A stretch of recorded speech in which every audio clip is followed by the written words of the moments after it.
Friends, എല്ലാവർക്കും online ക്ലാസ്സിലേക്ക് സ്വാഗതം. ഇന്ന് നമ്മൾ ഡിസ്കസ് ചെയ്യുന്നത് 6ാം ക്ലാസ്സിലെ കേരള പാഠാവലി പ്രീവിയസ് ഇയർ ക്വസ്റ്റ്യൻ പേപ്പറാണ്.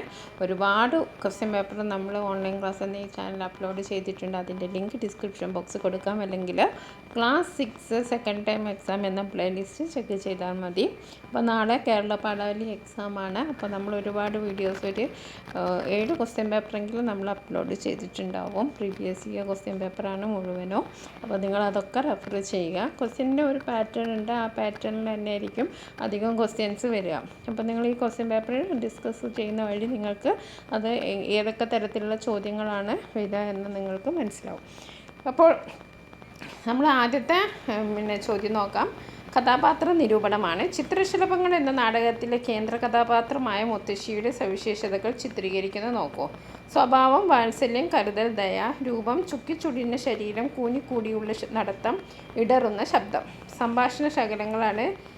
ഈ ചുക്കിച്ചുടിഞ്ഞ കൈകൊണ്ട് ചൂണ്ടടങ്ങി കെട്ടിപ്പിടിച്ചില്ലേ, അതുകൊണ്ട് ഞാൻ അവളെ ശിലയാക്കി. ഞാൻ പ്രകൃതി, അതേ കുഞ്ഞെ, ഞാൻ ഈ കാട്, നിങ്ങളുടെ അമ്മ. അപ്പോൾ കുറച്ച് സംഭാഷണങ്ങളാണ് ആ പാഠഭാഗത്തുള്ളത്. ഇതെല്ലാം പരിഗണിച്ച് നിങ്ങളോട് ഒരു കഥാപാത്ര നിരൂപണം തയ്യാറാക്കാനാണ്. മുത്തശ്ശിയുടെ കഥാപാത്ര നിരൂപണം വളരെ ഇമ്പോർട്ടൻ്റ് ആണ്. അതേപോലെ തന്നെ നമ്മുടെ കുഴലൂത്തുകാരൻ്റെ കഥാപാത്ര നിരൂപണങ്ങളും നിങ്ങളൊന്ന് പഠിച്ചു വെക്കണം.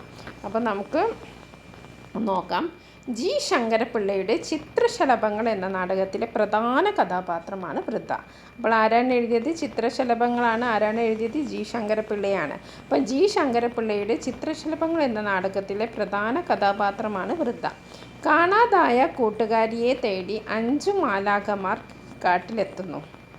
കാണാതായ കൂട്ടുകാരിയെ തേടി 5 മാലാഖമാർ കാട്ടിലെത്തുന്നു. അവർ സങ്കടപ്പെട്ട് നിൽക്കുമ്പോഴാണ് വൃദ്ധയുടെ വരവ്. വാർദ്ധക്യത്തിൻ്റെ എല്ലാ അടയാളങ്ങളും ഈ കഥാപാത്രത്തിൽ കാണാം. ചുക്കിച്ചുടിഞ്ഞ ശരീരം, കൂനിയുള്ള നടപ്പ്, കണ്ണും കാതും ശരിക്കും പ്രവർത്തിക്കുന്നില്ല, ശബ്ദത്തിന് ഇടർച്ചയുണ്ട്. എന്നാൽ സ്നേഹത്തിൻ്റെ മൂർത്തിയാണ് വൃദ്ധ. താനാണ് മാലാഖമാരുടെ കൂട്ടുകാരിയെ പ്രതിമയാക്കി മാറ്റിയെന്ന് കേൾക്കുമ്പോൾ മാലാഖമാർക്ക് മാത്രമല്ല നമുക്കും വൃദ്ധയോട് ദേഷ്യം തോന്നും. പക്ഷേ സിംഹത്തിൻ്റെ വായിൽ നിന്ന് രക്ഷപ്പെടുത്താനായിരുന്നു അതെന്നറിയുമ്പോൾ നമ്മൾ ആ മുത്തശ്ശിയെ വല്ലാതങ്ങ് സ്നേഹിച്ചു പോകും. സിംഹം വീണ്ടും മുരൾച്ചയോടെ വരുമ്പോൾ 5 മാലാഖമാരെയും മുത്തശ്ശി പ്രതിമകളാക്കി മാറ്റുമ്പോൾ നമ്മൾ വിസ്മയിച്ചു പോവുകയാണ്. സ്നേഹം നിറഞ്ഞതും ഉപദേശരൂപേണയുള്ളതുമായ മുത്തശ്ശിയുടെ വാക്കുകൾ പ്രകൃതിക്ക് നമ്മോടുള്ള കരുതൽ വ്യക്തമാക്കുന്നു. പ്രകൃതി മനുഷ്യനെ സ്നേഹിക്കുന്നതോടൊപ്പം മറ്റു ജീവജാലങ്ങളെയും സ്നേഹിക്കുന്നു. വനത്തിൻ്റെ ഉള്ളറയിൽ ജീവികൾ സ്വസ്ഥമായി ജീവിക്കട്ടെ എന്ന സന്ദേശവും മുത്തശ്ശി നൽകുന്നുണ്ട്. ഇനി നമുക്ക് അടുത്ത ചോദ്യം നോക്കാം. താരതമ്യക്കുറിപ്പാണ്. പടയണി എന്ന നാടൻ കലാരൂപം നിങ്ങൾ പാഠപുസ്തകത്തിൽ പരിചയപ്പെട്ടല്ലോ. തെയ്യം കലാകാരൻ രഘുപണിക്കരുമായി നടത്തിയ അഭിമുഖത്തിലെ ചില പ്രസക്ത ഭാഗങ്ങൾ നോക്കൂ. ദേവന്മാർ, യക്ഷന്മാർ, മരണമടന കാരണവന്മാർ എന്നിവരുടെ കോലങ്ങൾ കെട്ടിയാടി അവരെ ആരാധിക്കുന്ന അനുഷ്ഠാന കലാരൂപമാണ് തെയ്യം. ഉത്തര കേരളത്തിലെ പ്രചാരത്തിലുള്ളതാണ്. തെയ്യം എന്ന വാക്കിന് ദൈവം എന്നാണ് അർത്ഥം. വണ്ണാൻ, മലയൻ, മാവിലൻ, ചെറുമൽ, വേലൻ തുടങ്ങി സമുദായക്കാർ തെയ്യം കെട്ടിയാടുന്നു. കഠിനവ്രതത്തിനു ശേഷമാണ് തെയ്യം കെട്ടുക. ഓരോ നാട്ടിലും തെയ്യത്തിൻ്റെ ചമയങ്ങൾ വ്യത്യസ്തമാണ്. കുരുത്തോല ഏറെ പ്രധാനം. മുള, കവുങ്ങ്, പട്ട് എന്നിവ കൊണ്ട് തെയ്യത്തിൻ്റെ മുടി ഉണ്ടാക്കും. തോറ്റം പാട്ടും ചെണ്ടയും ഇടയ്ക്കും പോലുള്ള വാദ്യങ്ങളും തെയ്യത്തിന് മാറ്റുകൂട്ടുന്നു. ഇവയെല്ലാം ഉൾപ്പെടുത്തി പടയണി, തെയ്യം എന്നീ കലാരൂപങ്ങളെ കുറിച്ച് കുറിപ്പ് തയ്യാറാക്കുക. താഴെ പറയുന്നതിൽ പടയണി കോലം അല്ലാത്തത് തോറ്റം, ഭൈരവി, യക്ഷി. അപ്പോൾ നമ്മളോട് 2 പ്രവർത്തനമാണ് പറഞ്ഞത്. പടയണിയും തെയ്യം, ഈ കലാരൂപങ്ങളെ നമ്മൾ താരതമ്യം ചെയ്യാനാണ് പറഞ്ഞിരിക്കുന്നത്. ദേവീക്ഷേത്രത്തിൽ നടക്കുന്ന അനുഷ്ഠാന നാടകമാണ് പടയണി. പടയണി എവിടെയാണ് നടക്കുന്നത്? ദേവീക്ഷേത്രത്തിൽ നടക്കുന്ന ഒരു അനുഷ്ഠാന കലയാണ്. മധ്യ തിരുവിതാംകൂറിലെ ആണ് ഇത് അരങ്ങേറി വരുന്നത്. 10 ദിവസം വരെ നീണ്ടു നിൽക്കുന്ന ഒരു ഗ്രാമ നാടകോത്സവമാണിത്. ഭൈരവി, പക്ഷി, മറുത, കാലൻ, മാടൻ, കുതിര തുടങ്ങി പല കോലങ്ങൾ എഴുതി തലയിലെടുത്ത് പാട്ടിൻ്റെയും താളത്തിൻ്റെയും ചൂട്ടുവെളിച്ചത്തിൻ്റെയും അകമ്പടിയോടെ തുള്ളുന്നു. കടലിനോട് കലഹിക്കുന്ന കുരുവി മുതൽ വേദാന്തം വരെയുള്ള വിഷയങ്ങൾ പടയണിപ്പാട്ടിൽ ഉണ്ടാകും. ഇനി തെയ്യത്തെക്കുറിച്ച് നമുക്ക് കുറച്ച് നോക്കാം. തെയ്യം ഉത്തര കേരളത്തിലെ കാവുകളിൽ നടത്തപ്പെടുന്ന ഒരു അനുഷ്ഠാന കലയാണ് തെയ്യം. ദൈവം എന്ന പദത്തിൻ്റെ തദ്ഭവമാണ് തെയ്യം എന്നത്. ദൈവങ്ങളായാണ് തെയ്യങ്ങളെ ജനങ്ങൾ ആരാധിക്കുന്നത്. തെയ്യം ഉത്തര കേരളത്തിലെ ജനജീവിതവുമായി അഭേദ്യമായി ബന്ധപ്പെട്ടിരിക്കുന്നു. കാവുകൾക്ക് പുറമെ വഴിപാടായി വീടുകളിലും തെയ്യം നടത്താറുണ്ട്. ഇനി നമുക്ക് അടുത്ത പ്രവർത്തനം നോക്കാം. വിശകലനക്കുറിപ്പ്. ഹാംലിനിലെ കുഴലൂത്തുകാരൻ എന്ന നാടോടി കഥയിലെ കഥാപാത്രങ്ങളാണ് മേയറും കുഴലൂത്തുകാരനും. മേയർ: 1000 പൊൻപണമോ? വെറുതെ ഈ കുഴൽ എടുത്ത് ഒന്ന് ഓതി നിസ്സാരമായൊരു രാഗം കേൾപ്പിച്ചതിനോ? 50 പൊൻപണം തരാം. വേണമെങ്കിൽ ചെയ്ത സേവനത്തിന് കുപ്പായത്തിന്മേൽ ഒരു ബഹുമതി ചിഹ്നം കൂടി കുത്തിത്തരാം. വെസർ നദിയുടെ തീരത്തുകൂടി നടന്ന് നീണ്ടുപോയ ഒറ്റയടിപ്പാത പിന്നീട് കുഴലൂത്തുകാരനും കുട്ടികളും ചെങ്കുത്തായ ഒരു മല ലക്ഷ്യമാക്കി മുന്നോട്ട് നീങ്ങി. മേയറുടെ സംഭാഷണത്തിൽ നിന്ന് വ്യക്തമാകുന്ന നിലപാടും കുഴലൂത്തുകാരൻ്റെ പ്രവൃത്തിയും വിശകലനം ചെയ്ത് ഒരു കുറിപ്പ് തയ്യാറാക്കുക. ബി ചോദ്യം: കുഴലൂത്തുകാരൻ പട്ടണത്തിൻ്റെ പ്രധാന വീതിയിലെത്തി അടിവരയിട്ടതിൻ്റെ സമാന പദം എഴുതുക. നഗരം, വഴി, ഗാനം. വീതി എന്ന് പറഞ്ഞാൽ വഴിയാണ്. ഇനി നമുക്ക് ആദ്യത്തെ പ്രവർത്തനം നോക്കാം. ഇത് മേയറുടെ സംഭാഷണം എന്താണ്? ഇത് ശരിയാണോ? എന്താണ്? കുഴലൂത്തുകാരൻ്റെ പ്രവൃത്തി ശരിയാണ്. ഇതൊക്കെ വിശകലനം ചെയ്ത ഒരു കുറിപ്പ് തയ്യാറാക്കാനാണ്. എലികളെ കൊണ്ട് പൊറുതി മുട്ടിയ ഹാംലിൻ നിവാസികളുടെ രക്ഷകനായത് കുഴലൂത്തുകാരനാണ്. എന്നാൽ കുഴലൂത്തുകാരൻ നാട്ടിലെ എലികളെയെല്ലാം നശിപ്പിച്ചു കഴിഞ്ഞപ്പോൾ മേയർ വാക്കുവ്യത്യാസം കാണിച്ചു. കുഴലൂത്തുകാരൻ 1000 പൊൻപണത്തിനുള്ള ജോലി ചെയ്തില്ല എന്ന് മേയർ വാദിച്ചു. എലിശല്യം ഇല്ലാതായപ്പോൾ ഇനി വലിയ തുക വെറുതെ കൊടുക്കേണ്ടതില്ല എന്ന് അയാൾ തീരുമാനിക്കുന്നു.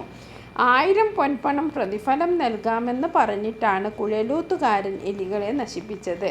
10,000 വേണമെങ്കിലും കൊടുക്കാമെന്നും പറഞ്ഞിരുന്നു. പറഞ്ഞ പ്രതിഫലം കൊടുക്കാതെ വാക്കുവ്യത്യാസം കാണിച്ച മേയറുടെ പ്രവൃത്തി തെറ്റാണ്. മേയറോടുള്ള പ്രതികാരം എന്നോണം കുഴലൂത്തുകാരൻ നഗരത്തിലെ കുട്ടികളുമായി കടന്നു കളഞ്ഞു. മേയർ തെറ്റ് ചെയ്തതിന് എല്ലാവരെയും അയാൾ വേദനിപ്പിച്ചു. സ്വന്തം മക്കളെ നഷ്ടപ്പെട്ട അച്ഛനമ്മമാർ എത്രമാത്രം വിഷമിച്ചു കാണും. കുഴലൂത്തുകാരൻ ചെയ്തതും തെറ്റാണ്. മേയർ വാക്കു പാലിക്കാത്തത് കൊണ്ടാണ് ഇതെല്ലാം സംഭവിച്ചത്. അതുകൊണ്ട് മേയറെ പാഠം പഠിപ്പിക്കുവാൻ കുഴലൂത്തുകാരന് മറ്റെന്തെങ്കിലും ചെയ്യാമായിരുന്നു. ഓക്കെ, ഇനി നമുക്ക് അടുത്ത ചോദ്യം നോക്കാം.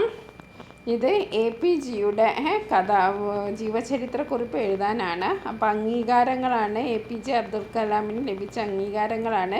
പിന്നെ അദ്ദേഹത്തിൻ്റെ വിദ്യാഭ്യാസത്തെക്കുറിച്ചുള്ള വിശദവിവരങ്ങളുണ്ട്. ജനനം, അതേപോലെ പ്രധാന കൃതികൾ, പിതാവ്, ഇതൊക്കെ ഇവിടെ തന്നിട്ടുണ്ട്. അപ്പോൾ ലോകമറിയപ്പെടുന്ന ശാസ്ത്രജ്ഞനും ഇന്ത്യയുടെ പ്രഥമ പൗരനുമായ ഡോക്ടർ APJ അബ്ദുൽ കലാമിനെ കുറിച്ച് നിങ്ങൾക്കറിയാവുന്ന കാര്യങ്ങളും മുകളിലെ സൂചനകളും ചേർത്ത ഒരു ജീവചരിത്രക്കുറിപ്പ് തയ്യാറാക്കാനാണ്. പരിശ്രമം ചെയ്യുകലെന്തിനേയും എന്ന പാഠഭാഗം എടുത്തിട്ടുള്ളത് ഏത് കൃതിയിൽ നിന്നാണ്? വിടരേണ്ട മൊട്ടുകൾ, ജ്വലിക്കുന്ന മനസ്സുകൾ, അഗ്നിച്ചിറകുകൾ. അപ്പോൾ വിടരേണ്ട പൂമൊട്ടുകൾ എന്ന പാഠഭാഗത്തിൽ നിന്നാണ്, എന്ന രചനയിൽ നിന്ന് ആ പാഠഭാഗം എടുത്തിട്ടുള്ളത്.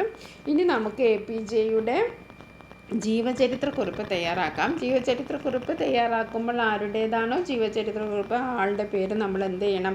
ഹെഡിങ് ആയിട്ട് കൊടുക്കണം. ഓക്കെ, പിന്നെ ജനന വർഷവും മരണവർഷവും ബ്രാക്കറ്റിൽ അടയാളപ്പെടുത്തണം. ഓക്കെ, ഇവിടെ 1931, അതേപോലെ 2015 ഇത് ബ്രാക്കറ്റിൽ നമ്മൾ കൊടുക്കണം. ഓക്കെ, ഇന്ത്യയുടെ മിസൈൽ മനുഷ്യൻ എന്ന് വിശേഷിക്കപ്പെടുന്ന APJ അബ്ദുൽ കലാം 1931 ഒക്ടോബർ 15 തമിഴ്നാട്ടിലെ രാമേശ്വരത്ത് ഒരു ഇടത്തരം കുടുംബത്തിൽ ജനിച്ചു. ഭാരതത്തിൻ്റെ 11ാമത് രാഷ്ട്രപതിയും പ്രഗത്ഭനായ മിസൈൽ സാങ്കേതിക വിദഗ്ധനുമായിരുന്നു അദ്ദേഹം. ജൈനുൽ ആബിദിനും ആഷിയമ്മയുമാണ് മാതാപിതാക്കൾ. അഗ്നിച്ചിറകുകൾ, ജ്വലിക്കുന്ന മനസ്സുകൾ, ഇന്ത്യ മൈ ഡ്രീം, ഇന്ത്യ 2020 എന്നിവയാണ് പ്രധാന കൃതികൾ. ഇന്ത്യക്ക് വേണ്ടി അഗ്നി, പൃഥ്വി തുടങ്ങിയ മിസൈലുകൾ നിർമ്മിച്ചത് കലാമിൻ്റെ നേതൃത്വത്തിലായിരുന്നു. ഭാരതരത്നം, പത്മവിഭൂഷൺ തുടങ്ങിയ നിരവധി ബഹുമതികൾ അദ്ദേഹത്തിന് ലഭിച്ചിട്ടുണ്ട്. 2015 ജൂലൈ 27 ഷില്ലോങ്ങിലെ ഇന്ത്യൻ മാനേജ്മെൻറ്റ് പ്രസംഗിക്കുന്നതിനിടെ ഹൃദയാഘാതത്തെ തുടർന്ന് അന്തരിച്ചു. ഇനി നമുക്ക് അടുത്ത പ്രവർത്തനം നോക്കാം. ആളുകൾക്ക് എലികളുടെ ചിലപ്പും ബഹളവും കാരണം അന്യോന്യം വർത്തമാനം പറയാൻ കൂടി വയ്യാതായി. അത്രകൊണ്ട് ശബ്ദകോലാഹലം.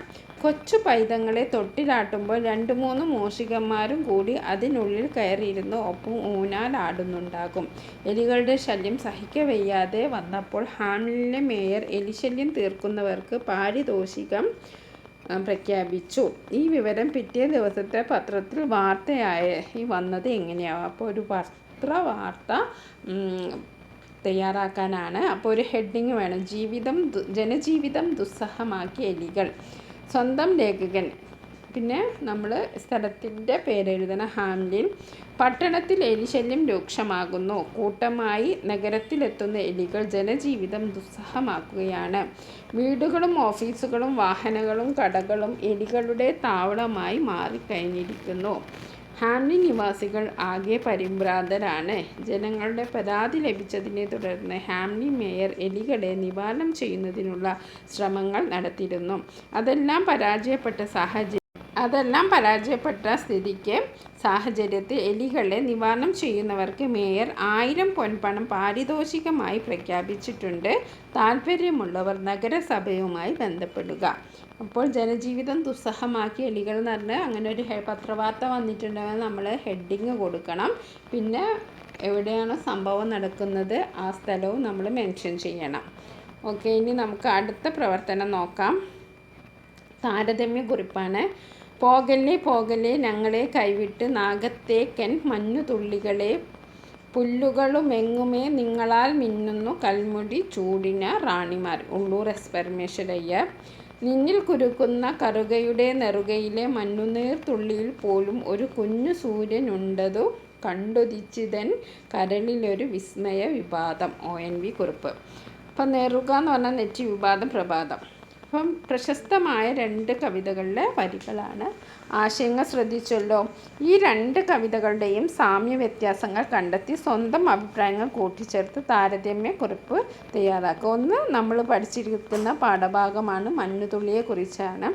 അതിനോട് സമാനമായിട്ടുള്ള വരികളാണ് ഉള്ളൂരിൻ്റേതും. ഉള്ളൂരും പറയുന്നത് എന്താണ്? പോകല്ലേ പോകല്ലേ ഞങ്ങളെ കൈവിട്ട് നാഗത്തേക്കൻ മഞ്ഞുതുള്ളികളെ, പുല്ലുകളും എങ്ങുമേ നിങ്ങളാൽ മിന്നുന്നു കൽമുടി ചൂടിന റാണിമാർ. അപ്പോൾ നമുക്കൊന്ന് നോക്കാം. ഭൂമിയിലെ ഓരോ പുൽത്തുമ്പിലും പൂക്കളിലും ശോഭ കൊടുക്കുന്നവരാണ് മഞ്ഞുതുള്ളികൾ. അപ്പം ഭൂമിയിലെ ഓരോ പുൽത്തുമ്പിലും പൂക്കളിലും ശോഭ എന്ന് പറഞ്ഞാൽ ഭംഗി കൊടുക്കുന്നവരാണ് മഞ്ഞുതുള്ളികൾ. മഞ്ഞുതുള്ളികളുടെ സാമീപ്യം കൊണ്ട് പുല്ലുകൾ കിരീടമണിഞ്ഞ് റാണിമാരായി ശോഭിക്കുന്നു. ഇപ്പോൾ മഞ്ഞുതുള്ളി നിങ്ങൾ ശ്രദ്ധിച്ചാൽ കാണാം, ഒരു ചെറിയൊരു കിരീടം പോലെ, ഈ പുല്ലിൻ്റെ അറ്റത്തൊരു കിരീടം പോലെയാണ്. അവർ റാണിമാരായിട്ടാണ് ശോഭിക്കുന്നത്.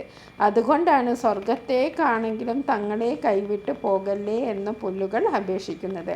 അപ്പോൾ ഈ മഞ്ഞുതുള്ളികൾ ഉണ്ടെങ്കിൽ എന്താണ്? പുല്ലുകൾ റാണിമാരെ പോലെയാണ് ശോഭിക്കുന്നത്. അതുകൊണ്ട് തങ്ങളെ വിട്ട് എങ്ങോട്ടും പോവല്ലേ എന്ന് പുല്ലുകൾ അപേക്ഷിക്കുകയാണ്. മഞ്ഞുതുള്ളിയുടെ സാമീപ്യം മൂലം പുൽനാമ്പുകളിൽ പോലും സൗന്ദര്യം നിറയ്ക്കുന്നതായാണ് മഞ്ഞുതുള്ളി എന്ന കവിതയിലൂടെ ഉള്ളൂർ ആവിഷ്കരിക്കുന്നത്. അതേസമയം ONV കുറിപ്പിൻ്റെ വരികൾ വിവരിക്കുന്നത് സ്നേഹത്തിൻ്റെ വ്യാപ്തിയെക്കുറിച്ചാണ്. ഭൂമിയെ മുളയ്ക്കുന്ന ചെറുചെടിയായ കറുകപ്പുല്ലിൻ്റെ നെറ്റിയിൽ പതിഞ്ഞിരിക്കുന്ന മഞ്ഞുതുള്ളിയിൽ പോലും സൂര്യ സാന്നിധ്യമുണ്ട്. അത് കണ്ട് മനസ്സിൽ വിസ്മയകരമായ ഒരു പ്രഭാതം വിടരുകയാണ്. ഇതിൽ കവി കാണുന്ന മറ്റൊരു വസ്തുതയുണ്ട്. കറുകത്തലപ്പിൽ പറ്റിയിരിക്കുന്ന മഞ്ഞുതുള്ളിയിൽ പോലും സ്നേഹത്തിൻ്റെയും സൗന്ദര്യത്തിൻ്റെയും ശക്തിവിശേഷങ്ങളാണ് കാണുന്നത്. അത് വളർച്ചയ്ക്ക് കരുത്ത് പകരുന്നതാണ്. ഇനി നമുക്ക് അടുത്ത പ്രവർത്തനം നോക്കാം.